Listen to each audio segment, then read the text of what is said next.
지금 현재 구상하고 계시는 작품이나 또는 앞으로 계획하고 계신 일이 있다면 어떤 일이 있는지 말씀드립니다. 예, 문협 이사장을 제거하는 동안에 그간 발표했던 짤막짤막한 산문들을 묶어서 산문집을 대리 1년에 하나씩 해서 세 번 냈습니다. 그리고 나서 구상해왔던 단편들을 쓰려고 지금 노력하고 있습니다. 문학지에 소설 발표를 몇 해 동안 못했더니 좀 마음에 부담이 큽니다. 그래서 소설가로 이름을 걸고 살면 모른지 소설을 발표해야 되는데 그야말로 문학 일에 몰입을 하느라고 창작에 등한한 측면이 있었다. 소설을 좀 단편 소설을 몇 편 쓰려고 이제 구상 다 해놓고 있습니다. 그런데 문협 이사장까지 지낸 사람이 소설을 쓰되 어리비리한 걸 쓰면 안 되자 한없이 부담이 있어요. 실제로 스트레스를 받습니다. 좀 그래도 이사장까지 지낸 사람이니까 장난기 없이 그럴싸한 걸 써야 되잖아. 이 생각으로 단편 몇 편을 좀 쓰려고 합니다. 거의 다 도상이 다 되어 있습니다. 그리고 그렇게 해서 이름이 잊혀지지 않을 정도. 그래도 문협 이사장 그만두면 지금 강원적으로 작품 발표하네. 이런 인상이 주어질 때쯤 제가 장편을 쓰고자 합니다. 특히 제가 계백 장편을 쓴 게 있는데 그것을 아마도 3번이나 4번 정도 방대하게 좀 쓰려고 합니다. 그걸 쓰라고 최성배 선생님께서 좋은 자료를 많이 주겠는데 꼭 쓰겠습니다. 제가 부여 사람이니까 또 계백장도 생각하는 수가 없는 것이고 역사에 길이 남는 장군이니까 더욱 그분의 삶과 정신과 혼을 담아내는 작품을 꼭 쓰겠습니다. 예, 지금까지 이강복 소설가님의 삶과 문학색에 대해서 중화관상기억으로 추적해봤습니다. 여러분들도 말씀드리면서 공감하는 부분이 크실 거라고 생각됩니다. 혹시나 제가 터치하지 못한 부분이나 또는 이강복 소설가님께 더 궁금한 사항이 있으신 분은 딱 2분만 질문을 받겠습니다. 딱 2분입니다. 질문 있으시면 좀 말씀 좀 해주세요. 질문. 제가 질문을 하겠습니다. 네. 이광복 소설가님 얘기를 제가 듣고 보니까 책을 많이 읽고 이런 얘기는 다른 데서 많이 들었지만 처음부터 지금까지 이름이 나오면은 숫자까지 쭉 암기하고 계시는 게 참 특이하다. 보통 사람하고 다르다. 아마 우리 이분은 치매하고는 굉장히 멀겠다 이런 생각을 해봅니다. 혹시 그 숫자를 암기하는 건 비법이 있었습니까? 이상입니다.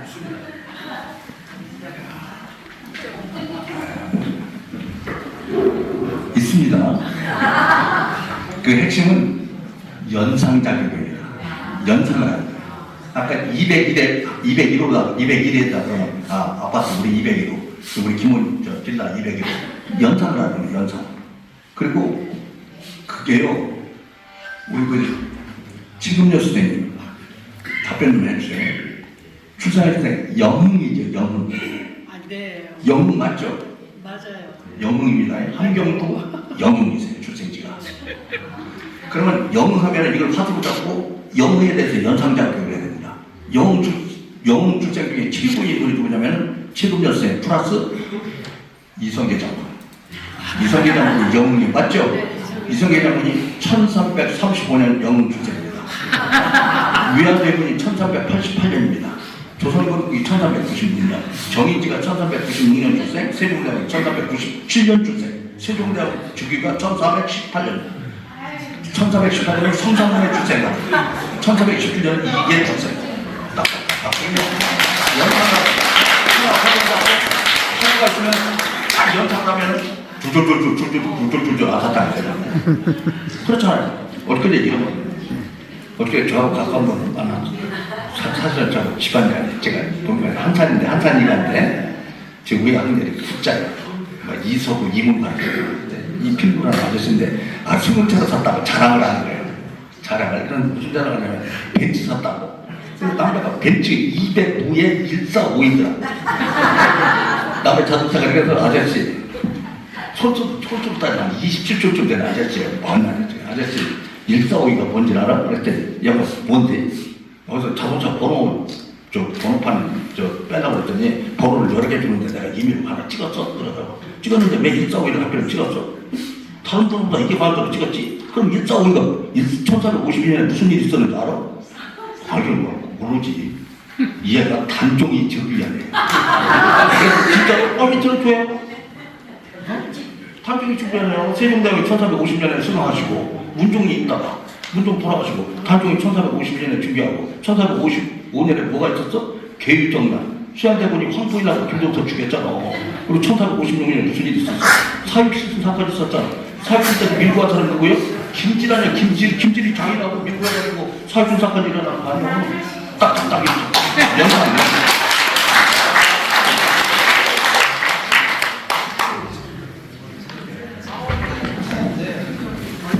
이제 한 분만 더 받을 거예요. 시간이 없어서. 오늘 뵙게 돼서 반갑고요. 제가 이사장님이 처음 뵈셨을 때 제 개인적인 말씀을 드렸는데 소원을 성취해 주셔서 대단히 개인적으로 고맙고요. 그것이 모든 우리 군인들에게 영향이 가서 많은 도움이 됐습니다. 오늘은 충무로 골목의 할머니처럼 한 가지 개인적으로 여쭤보겠습니다. 제일 슬펐을 때와 기뻤을 때 그리고 화가 나실 때는 어떻게 억제를 하셨는지 여쭤보겠습니다. 솔직히 했죠? 사람이. 제가 화났을 때는 술을 많이 마셨어요. 술을. 울분을 다 내면 술을 마셨어요. 그러다 보니까 술 마시고 사고를 치더라고요. 술로 울분을 삼키려니까 원칙을 해결했는데. 근데 술을 끊은 것은 제가 97년 7월 21일에 술을 끊었어요. 21일이라는 숫자가 이렇게 제가 이념이 깊다니까. 근데 술을 끊게 된 이유는 여기 어머니들 계시니까 이유는 제가 기술이 좋아서 96년 10월 12일에 늦둥이 아들을 낳았어요. 근데 제가 46, 제 집사람이 45일 때. 그런데 그 둘째 딸하고 17살 더 어리고요. 그런데 어느 날 신의 계시 같은 것이 내리를 스치는 거예요. 그냥 제가 한번 생각해볼까요? 있는 그대로 솔직하게 말씀드릴게요. 제 IQ가 굉장히 높아요. 제가 돌대가리가 아니라고. 그런데 제가 학교를 못 다니는 건 가난해서 그랬잖아요. 아버지 어머니가 연세가 많으셔서. 그런데 만약 제가 병들어서 쓰러지면 이 녀석을 제가 못 가르칠 거 아닙니까? 거기에 신이 계시는데 정신이 번쩍 들어가지고 그렇게 되면 술부터 끊어야지. 술 끊고 저는 실업자로 살아왔기 때문에 경제용으로 실업자예요. 문화가는 고정수입이 없으니까요. 고정수입이 없는 데서 제가 교육보험이라는 걸 들었어요. 이 아들들 돌보면서 그래 줄 거 아니에요. 그리고 제가 천주교에 가서 세례까지 받았어요. 그래놓고 새로운 삶을 살자.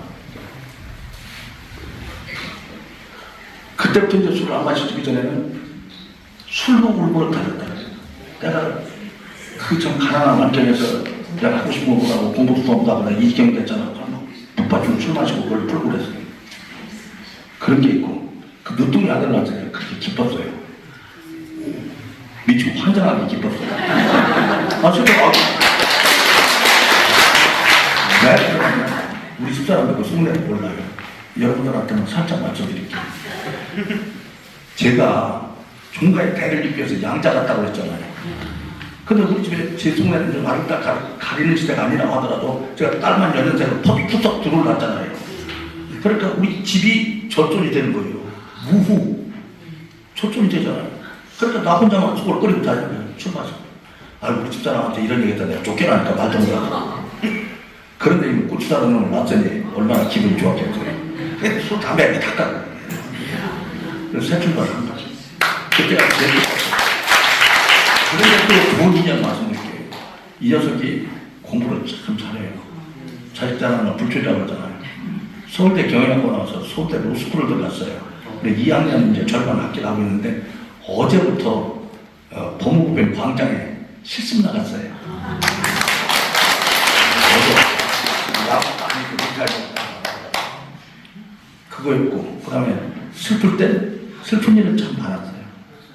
여러 가지가 참 많았어요. 부모님 돌아가실 때 뭐 등등 해서 많이 겪었죠. 그걸 다 이루 말씀드릴 수는 없습니다. 여기까지 하고요. 한 번만 아니요. 근데 질문은 좀 시간이 했기 때문에 질문은 그만하고 이제 마무리해야 될 건데요. 마지막으로 하시고 싶은 말씀 있으면 한번 해주세요. 네, 여러분들이 참 고맙습니다. 그리고 이제 아까 소개하면서 빠트린 분이 더 많아서 명가전에 일일이 다 소개할 수가 없어요. 그럼 더 어떤 분이 오실까라는 생각을 했는데 또 서울에서 그냥 넘어가지 못하고 우리 저 이옥진 선생님 한번 소개해드려요. 일어나세요. 이옥진 회장님.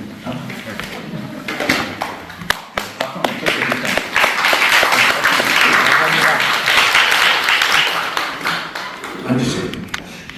이유가 있어요. 저는 꼭 이렇게 합니다. 사원으로 제가 하는 일이 있어요. 다른 거보다 세 가지예요. 여기 이제 불교든 기독교든 뭐 천주교든 갈 것 없이 저 종교를 가시는 분들이 많이 있는데 믿거나 말거나 종교 안 가시는 분들은 아무 믿을 수 없고 제가 그 40대 중반까지 세상을 비관하면서 살았어요. 세상이 원망스럽고 참 더럽다. 그리고 여기 저 가족들 중에 법조인이 있을 거예요. 저한테 서울 고법에 부장판사 하나가 혼나는 거예요. 그래서 뭐냐면 하도 교만하고 쪽쪽까지 까불길래 나이는 저보다 한 살 하는데 서울 법대라고 그런데 머리가 좋은 놈이에요. 3학년 때 서울고시 합격해 드니까요. 그래서 고법 부장까지 하고 더 못 올라가고 끝났어요. 고법 부장 현직에 있을 텐데 하도 문제가 없이 까불길래 딱 대놓고 이 아저씨가 내가 서울고시를 봤으면 200번 합격했다. 내가 막 머리가 나쁘소 이 자식아. 내가 또 사수관들 검사를 먹힌 게 아니고 내가 졸업장이 없었어. 네가 들다시고 배부를 때다 굶었다. 눈물 젖은 마음을 먹었어. 그래도 왜 그렇게 교만하게 그러냐. 여러 사람이 내가 형편없다니까요. 너 같은 놈이 있나 법원에서 재판하니까 우리나라 법질서 감수하는 거야. 법이 뭐예요? 사무소간에 갈 것자 물 흐르듯이 가는 거 아니야? 인생 공부를 대마 따라하고 봉변을 크게 줬어요. 시간방을 떨면 안 되죠. 그런데 이제 그 겸손하게 살려고 노력을 하면서 제가 나름대로 화두를 잡고 있는 게 뭐냐면 아까 판사 이제 조자된 게 그거 또 우리 지난번 선거 때 선거 관련들 이렇게 했잖아. 그때 왔던 판사 얼마나 겸손해. 판사 보셨잖아. 네. 선거 관련 보셨죠? 네. 그 판사 송재원 판사인데 참 겸손한 판사. 네. 겸손하시 보셨죠? 그런 사람이 진짜 법관인 거예요. 제가 아끼는 편이니까요. 그런데 제가 많은 것을 기억하면서도 그래도 못 잊어서 주머니에 수첩에다 깨알처럼 걸 적어가는 거예요. 그것도 못 믿어서 커피 사다 갖고 저장을 하는 거예요. 그것도 못 잊어서 집에 가면은 사무실에는 원무용 수첩이지만 집에도 원무용 수첩이 있어요. 깨알같이 적어요. 오늘 있었던 일 가서 일기를 씁니다. 메모를 줬어요. 기억을 한다. 근데 기억을 하면 기억해가지고 누가 이건데? 아까 그랬잖아. 비관하다가 긍정으로 바뀌는 이야기예요. 40대 중반에 우리 안영 선생님, 안영 실비아 선생님 성모님한테 되게 전화가 왔다니까. 전화가 왔다. 무슨 전화냐면 야, 이광도 너는 머리가 좋잖아. 두 번째, 너는 누군가를 섬길 줄 알잖아. 이건 거짓말 아니고 제가 증언을 하겠습니다. 이건 잘생기시다고 몰라서 신앙 간증한다는 거예요. 지원하겠습니다. 문협에서 제가 그렇게 오래 있었고 문협 이사장님을 여러 번 모셨지만 문협 이사장님들하고 충돌해가지고 제가 임기를 못 맞춘 사람들 한 번도 없잖아요. 맞잖아요. 종종민 이사장 때 불산경 상임세 때 임기 같이 맞췄죠. 신세훈 이사장 그 전에 임기 같이 맞췄죠. 조현현 쌤하고 이미 같이 맞췄죠. 그다음 문효치 사장님하고 이미 같이 맞췄죠. 사람이 말이야 수틀 때 없어요? 수틀 때 설거지 싹 해버리죠. 성질이 누가 저 사람인데 설거지 한 적이 없어요. 실제로. 그럼 제 제자가 와도 엘리베이터까지 가서 인사한다고 그랬잖아요. 나하고 섬기는 재미가 있어요. 그럼 이것이 맞는 거예요. 기억력도 좋고 섬기는 재미가 있는데 이걸 가지고 뭘 해야 되냐. 신선했으면 못하고 해야지. 제가 그걸 해요. 그러니까 제가 중학교 담임 선생님 모시라고 해서 식사 대회도 하고 하잖아요. 우리 이옥진 선생님이 참 고마우신 분이어서 아까 일어나시라고 그랬어요. 지난번 전국 대표할 때 최고급 타올을 몇백 장을 만들어 주셨어요. 얼마나 고마워요. 맞잖아요. 그래서 제가 드릴 수 있는 거예요. 겨우 공로표 하나 해드렸어요. 근데 그 타올에다가 최고급 소물 타올 중에서 최고 비싼 거 그것도 거기다가 이게 찍은 거 아니고 신나는 거 아니고 찍으면 냄새 풀풀 나잖아. 휘발리면 돼. 숨어가지고 전 대표 때 이옥진 제빵소 딱 로고 와가지고 그 넣으라고 그랬어요. 제가 30년씩 그러다 이옥진 제빵소 넣으라고 그래야 홍보가 될 거 아니에요. 그러면 저를 뭐 반대급부를 바라보겠어요? 겪어보세요. 원래 있는 사람이 더 인생해요. 우리 참 보고 말씀해도 그죠? 과거의 현금 이야기가 나오잖아요. 부동산 엄청나게 가지고 있어요. 엄청나요. 아니, 하남에 한번 가보세요. 하남 한 2km가 한 평에 4천만 원짜리. 어마어마해요. 그런데 그 재산가를 얘기하자는 것이 아니고 우리 부녀에다가 그렇게 어려운 선물을 주셨더니 제가 그 고마움을 잊겠어요? 이렇게 기억력 좋은 사람을 판사로 보통법으로 판사로 풀는 건 개줄치듯이 좋은 사람을 잊겠어요? 안 잊습니다. 고마운 거 안 잊어요. 우리가 김호진 장관님 제가 잊겠어요? 안 잊습니다. 얼마나 겸손하십니까? 그래서 우리 이옥진 회장님 잠깐 일어나시라고 그리고 또 더더욱 놀라우면서 오늘 가장 먼저 오셨더라고요. 하남에서 세 분이 저 강정학 이사장과 또 이옥진 회장님 소주 운전하시고 저쪽 김남희 회장과 이옥진 회장 댁에서 점심 일찍 잡수시고 세 분이 오셨는데 제일 먼저 오셨어요. 1시. 참 고맙다고 생각합니다. 감사합니다. 예, 이제 마무리하겠습니다. 제가 생각하는 이병복 소설가님은 제가 닮고 싶은 작가, 또 자신을 낮출 수 있는 겸손한 작가, 언제 어디서나 한결같은 작가라는 생각을 제가 늘 하고 있습니다. 평생을 문학을 해오신 분의 이야기를 90분 동안에 다 담아내기는 어렵습니다. 그래서 오늘 이야기는 빙산의 일각, 물 위에 떠 있는 부분만 우리가 보고 밑에 잠겨 있는 부분은 아직 남겨놨습니다. 다음 기회가 된다면 그 부분까지 더 깊이 있게 논의해보기로 하고 오늘 이광복 소설가님과의 대담은 여기서 마치겠습니다. 여러분 대단히 감사합니다.